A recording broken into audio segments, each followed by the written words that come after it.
Hello, and welcome to Mindful Moments, the podcast where we help you see your story with new eyes. I'm your host, Samara. Today we're exploring a transformative skill for living well with bipolar disorder, shifting perspective. Joining me is clinical psychologist and author of today's featured guide, Dr. Laura. Dr. Laura, thank you for being here. Thank you, Samara.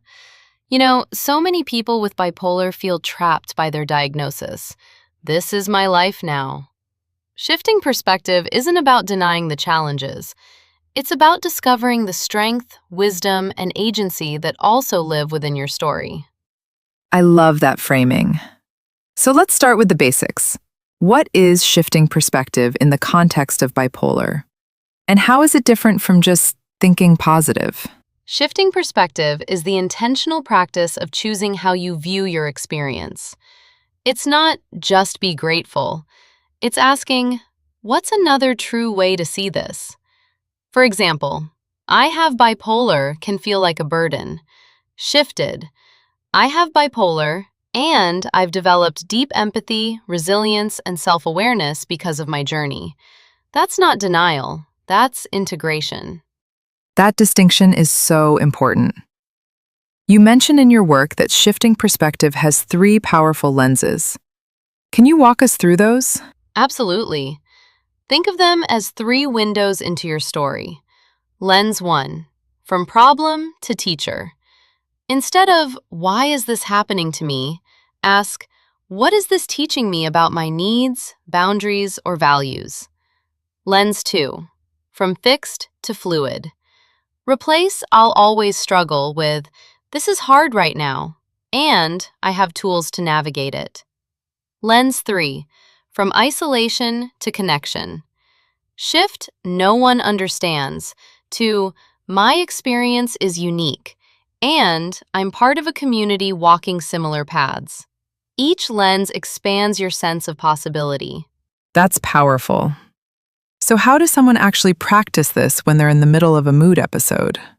I teach a simple perspective pause practice. 1. Name the current story. My brain is telling me I'm broken. Just observe, no judgment. 2. Ask the and question. What's another true thing I can add with and? Example, I'm struggling, and I've survived hard days before. 3. Choose one small action. Text a friend, step outside, or write one sentence of self-compassion. Action anchors the new perspective. Practice this gently. It's a muscle that strengthens with time. I'm trying the and question tonight. But here's a real question. For our listeners with bipolar disorder, how does shifting perspective help with the stigma they might face? Such a vital question. Stigma often lives in the story. I'm flawed because I have bipolar. Shifting perspective helps you reframe. I have a neurobiological condition, and I am worthy of care, respect, and a full life. It doesn't erase others' ignorance, but it protects your self-worth. That inner shift is revolutionary. Thank you, Dr. Laura. This feels like a gift of freedom. One last thing. What if shifting perspective feels impossible in deep depression or intense mania? That's completely normal. You don't have to force it. Sometimes the most powerful shift is simply, I can't shift right now. And that's okay. Self-compassion is a perspective shift. Start there. Progress, not perfection. Beautifully said.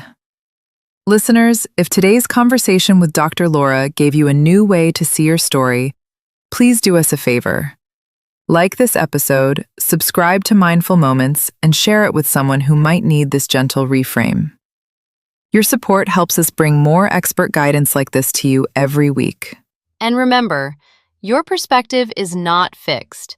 You can hold the truth of your struggle and the truth of your strength. That's where healing lives. Until next time, be gentle with your story. I'm Samara. And I'm Dr. Laura. You've got this.